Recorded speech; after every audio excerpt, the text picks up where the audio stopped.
Avokat, pam që para 2 ditësh Pollum Pilinçi ishte futur gati mes protestës me makinat e tij dhe me qeverinë teknike ashtu siç e cilëson ai. Pse kjo lëvizje, zotit Pilinçi, dhe sa seriozisht duhet ta marrim ne që le të themi ka një qeveri teknike dhe ai mund të jetë kryeministri i ardhshëm? Unë për vetë time e marr seriozisht, sepse Pollum Pilinçi është misionar amerikan. Pollum Pilinçi është shtetas amerikan dhe po të ishin burra këta trimat e qeverisë tuaj, se nuk është imja kjo qeveri, nuk përfaqëson mua, përfaqëson anti-shqiptarët dhe interesat e anti-shqiptarëve, të armikëve të Shqipërisë, ku përfshirë, ku armikët kryesor janë shteti hebre dhe grek dhe Greqia dhe Serbia. Pra, po të ishin ai trima e ndalonin, pse se ndaluan, se nuk ka mbajtje ta ndalonin. E shkoi si burrat, si trimat, ashtu si shkojnë burrat shqiptar. Shkoi dhe tha, kam ardhur këtu dhe do bëhet kjo. Dhe unë pres që të bëj ato që tha. Shumë nga fjalët unë nuk ngopem, nuk kënaqem, por kam besimin që ata që e kanë dërguar në Shqipëri dhe misionin që i kanë vënë për të kryer, do ta kryej, se nuk është tip që kthehet mbrapsht.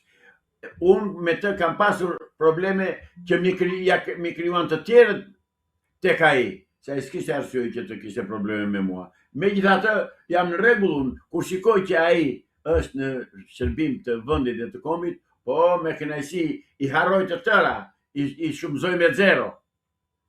Por jam në pritje të marrjes së pushtetit nga qeveria teknike. Këta parlamentarët tanë, këta eunukët e parlamentit tonë që nuk flasin kurrë asnjë fjalë, përjashton një agronoshehaj, vetëm ai po flet, të cilin e respektoj dhe e vlerësoj dhe e përshëndes këte nga ekrani juaj. Të tjerët nuk flasin, të tjerët nuk ekzistojnë fare, të tjerët din vetëm të mbyllin gojën e deputetëve opozitarë që kanë atë 5-6 veta sa janë, që flasin kundër këtij establishmenti. Pra, Pilinçi është në rregull, zotëri. Pilinçi tha, jam kryeministri i qeverisë teknike dhe kur e pyetën që i thanë kush të ka emëruar kryeministri i qeverisë teknike, tha kam 12 milion vota, tha. Nuk tha kam 2, kam 12. Pra, qoftë edhe kështu, sikur vetëm me dëshirën e tij të dalë të marrë pushtetin në shërbim të atë dhe në shërbim të kombit, po ta marrë menjëherë. Absolutisht jam dakord. Shqipëria, siç e thash në fillim, është e tradhtuar, është e shqitur deri tani, po e shet Edi Rama, po shet dhe gurët e udhës, ai si t'ja bëj tani që nuk shet dot populli shqiptar që e ka përdzën gjysmën, e ka nxjerr nga Shqipëria, po e ka mbetur dhe gjysma dhe këtë si mendon si ta realizoj, që të vinë hebrejt, kolonët hebrej në Shqipëri. Këtë përpiqet dhe bën ai Edi Rama. Mos e harroni atë urdhrin që dha ajo ambasadorka e Çifute këtu, që tha pse i prekni flamurët, tha. Zonjë, po ja them dhe nga ekrani juaj. Zonjë, nuk kemi punë ne me flamurin tënd. Flamuri jot është flamur që nëpërmjet të cilit po vriten mijëra dhe mijëra njerëz sot në lindjen e mesme. Përfaqëson një shtet agresiv, një shtet bish, një shtet bish të egër, nga më të egrat që ka mitologjia botërore. Atë përfaqëson ti. Për mua të rroj shteti amerikan, shteti gjerman, shteti austriak dhe shteti turk. Këta 4 shtete janë që mbrojnë dhe e ruajnë popullin dhe kombin shqiptar. Prandaj, kjo marrëveshje që ka bërë ky kujslingu jon, ky pafituri që quhet kryeministri i Shqipërisë, nuk do realizohet. Do mbetet në letër. Ndryshe, në qoftë se me të vërtet arrin puna deri aty sa ata të vinë të vendosen aty, atëherë ne do rrëmbejmë armët kundër invadorëve. Dhe çdo kushtues pritet me ardhmë. Kaq e thjeshtë është. Avokat, zoti Pilinçi ka thirrur me... Kjo nuk është thirrje për luftë, kjo është thirrje për të mbrojtur terrenin dhe territorin shqiptar. Këtë të drejt nuk ma heq kokush. Avokat, të drejt gjaku shqiptar, ma ka dhënë origjina ime, adetare, patriote, dhe këtë të drejt nuk ma mohon dot askush. Dhe prandaj bëj edhe një herë thirrje këtij kujdësimu, ti thërres mendje se i ka marrë lopata ujë me së shoku.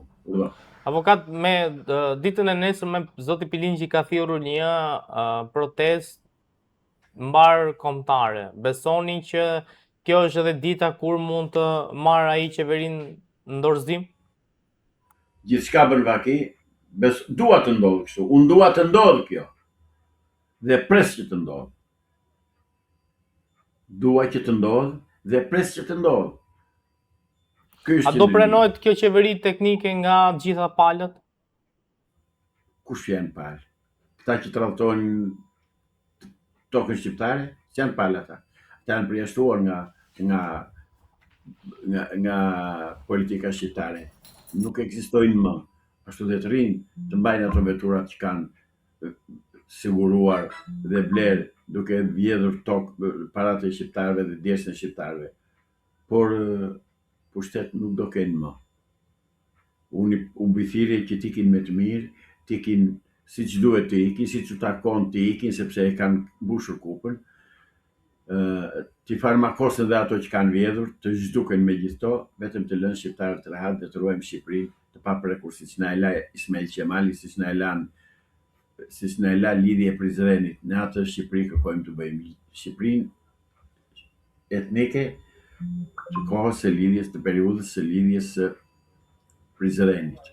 Gjë të cilën dalën ca klouna, dhe një ashtu quajtur kryetari i një lidhje lëvizja ku diu se që ka, dhe thot Shqipëria e lirë, Shqipëria e re, thot atë situatë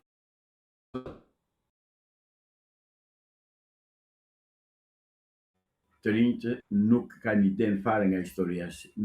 Të rinjtë shqiptarë sot nuk mësohet genocid në librat, nuk mësohet genocidi çam, nuk mësohen krimet e shovinistëve grek, andartëve grek në 1914-ën. Nuk mësohet tradhtia që i ka bërë Enver Hoxha nëpërmjet Miladin Popovicit dhe Dušan Mugoshës popullit dhe kombit shqiptar. Nuk mësohet masakra e Ulqinit, nuk mësohen krimet e komunistëve shqiptar. Vetëm në progonat të Tepelenës janë vrarë 23 djem nga Qeparoi. Dhe i kanë vrarë Shefqet me bandën e tija. Këto si di njëri, si di Brezili. Prandaj nuk na duan neve, se ne dim historinë, kemi trashëguar dhe të vërtetat historike nga prindrit tanë, dhe këta thonë tani e ka rinia dhe dalën atje dhe më shtyjnë mua me forcë, nuk më lejojnë që të marrë mikrofonin. Mora vesh dje dhe po e deklaroj këtu se personi që ma tha është person me potencë dhe ka qenë deputet dhe më tha qendrën e zërit atje komandon Shkëlzen Berisha, tha. Okej, e mora vesh. Tani jam i qeti, thash që e di se kush dhe nga se më vjen. Ta dëgjojnë shqiptarët që mikrofonin atje nuk e lejon ta marrin mosha ime, mosha e 2 dhe e 3, për arsye sepse goditet tradhtia e sponsorit të këtyre mjetëve të fonisë. Avokat, çfarë mendimi ke për vendimin e Shtetet Bashkuara të Amerikës për t'i hequr non gratën Sali Berishës? Nuk ka vendim, siç do të është mashtrim. Pa ju besoni që si është hequr non grata? Është mashtrim dhe u tha jo pa qëllim, u tha dje. Se dje mendoj që t'ishte trefishi i protestuesve në bulevard, tak nxorën atë dje, thanë ishte hequr non grata, nuk hiqet non grata. E kam thënë në mënyrë përsëritur, po va them prapë sot, është mashtrim. Është mashtrim i radhës që bëjnë të dy bashkë. Edvini me Sallihun për të orientuar protestën dhe për të mbetur ata në pushtet. Nuk hiqet non grata, zotëri, se nuk ju vu non grata për sport, as për kulturë. Ju vu si person non grata që është i padenj për të qenë në politikë, si një tradhtar i jashtëzakonshëm, tradhtar më i madh se sa Edi Rama. Po Edi Rama i mushi kupën me Sazani. Pra këta janë tradhtar. Avokat, në fakt në përgjigje të mediave Dash, pra Departamenti Amerikan i Shtetit, ka deklaruar që zoti Berisha mund të udhtojë drejt të Shtetet Bashkuara të Amerikës. Në Shtetet e Bashkuara të Amerikës mund të udhtojë cili do që ka një pasaport diplomatike ose një pasaport shërbimi. Tani, se çfarë bllokimi i kanë dhënë amerikanët Sali Berishës, i kërkojnë nëpërmjet ekranit tuaj ambasadës së Shteteve të Bashkuara në Tiranë të shprehen dhe të qartësojnë pozicionin e tyre, pozicionin e Shtetit Amerikan ndaj Sali Berishës. Të shprehen, të dalin dhe të shprehen, të thonë kështu. Sepse po lihen gjërat flu, po lihen gjërat për interpretime nga më të ndryshmet, për mashtrime publik, nuk ka nivelin e duhur të ngritur që ti përcaktojë dhe të shikojë çfarë thuhet dhe midis rjeshtave. Kështu që bën mirë zonja Nancy të dalë dhe të sqarojë opinionin publik dhe të thotë të vërtetën. Ka ardhur vendim i Senatit apo i Kongresit Amerikan që Sali Berishës të hiqet non grata? Po ose jo? Kemi parë një video të avokatit Zaçi Islami, i cili ankohet lidhur me protestën dhe që nuk flet në këto protestë. A mund të ma shpjegoni pak situatën se çfarë ndodhi ditën e djeshme? Si çdo ditë, unë edhe dje shkova në protest dhe desha të mirja fjalës mbas një kundërshtimi të jashtëzakonshëm që kam pasur gjithë javës që kaloi nga një grup tropojanësh të cilët komandojnë qendrën e zërit dhe mikrofonin atje dhe që nuk duan që unë të marr fjalën të flas para publikut. Nëse ju kujtohet, para pak ditësh kur mora mikrofonin unë i pyeta protestuesit, u thash, a duhet të flas? Thanë, po, të gjithë një zëri. Dje arritën deri aty sa të më kërcënojnë edhe fizikisht. Pra, pyetja është, kush janë këta dhe çfarë kanë? Ku e kanë problemin me Zaçën? Me avokatin, ku e kanë problemin? Të thonë, të dalë dikush dhe të thotë, zotërit, problemi me ty e kemi këtu. 1, 2, 3. Avokat, mos ndoshta nuk ka shumë kohë për të folur pasi ai që ka folur një herë mund mos flas më, duke qenë se siç thon nga organizatorët ka shumë njerëz që duan të flasin dhe t'ju lihet njerëzve që të flasin për herë të parë. Pra ndoshta nuk e kanë me ju, po thjesht nuk ka shumë mundësi për të folur. Apo është Jo, e kanë ekskluzivisht me mua, me emër. Kanë marrë urdhër që avokati Zaçi Islami të mos flasë më në proteste. Dhe pse dhe nga kush ka ardhur ai urdhër? Po ta them unë. Para 7-8 ditësh unë fola në proteste dhe thash ishullin e Sazanit dhe tokën e Zvërnesit dhe të Myzeqes së Vlorës, duke dhënë edhe argumenta nga qytetarë vlonjat që më kanë shkruar se çfarë po bëhet në Vlorë. Mbas asaj dite mua nuk edhe thash që këtë tokë, këtë truall, këtë ishull kërkojnë ta marrën çifutët e Rothschildit dhe të Izraelit. Kjo bëri që spionazhi shqiptar dhe spionazhi izraelit të hapë sytë dhe veshët dhe të mobilizojë gjithë agjentët e tyre ta penguar dhe për të mos folur Zaçi Islami. Pra, është e qëllimshme, është e urdhëruar, është e përcaktuar me emër Zaçi Islami. Dhe kjo u duk edhe nga reagimi që pati krye agenti i Mossadit në Shqipëri, një thuthuq Slavo Boshnjak, i cili nuk shau me emër, por shau si shajnë të gjitha prostitutat në rrugë ose në shtëpitë publike. Çdo njeri, që ai s'është njeri, flet dhe nxjerr atë që ka në bark, por në rastin konkret kemi të bëjmë me një altoparlant të Mossadit izraelit, që ka një podcast atje, nuk e di sa ka, nga flet, nga YouTube-i, që si ka thënë punës mirëmëngjes asnjë ditë, dhe nuk e dim me çfarë jeton, nga i merr parat, kush e furnizon, kush e ushqen, kush e nxit, se pretendon që ka dhe një lëvizje me emër. Dhe del dhe thot, dilni, thot, në mbështesni lëvizjen time, thot, sepse unë jam për atë për këtë, dhe nuk lë fjalë të ndyrë që kanë edukatën e tij të familjes atë fjalor, pa përdorur, por pa përmendur emrin tim. Unë nuk ja përmend emrin sepse nuk e ndy gojën. Nuk ja përmend emrin sepse shqiptarët tashmë e njohën dhe që të kundërshtosh, të mos më lejosh mua të them ato që them, do të thotë që ti të zësh gojën shqiptarëve dhe të pranosh këtë që ka thënë kryeministri shqiptar, të cilën do ta citoj tani. Të lutem. Kryeministri shqiptar. Kryeministri i Shqipërisë Edi Rama pranon se ishulli i ri privat i Jared Kushner do të rezervohet ekskluzivisht për elitën. Ai deklaron me qetësi se territori nuk i përket më popullit shqiptar dhe tani është në kontrollin e Kushnerit dhe investitorëve të tij. Qëllimi është të ndërtohet kompleksi se nuk më lë ta lexoj gërma ato shkrime që janë bërë, nëse pak rëndësi ka. Pra, praktikisht Edi Rama po shet truallin shqiptar te Izraeli.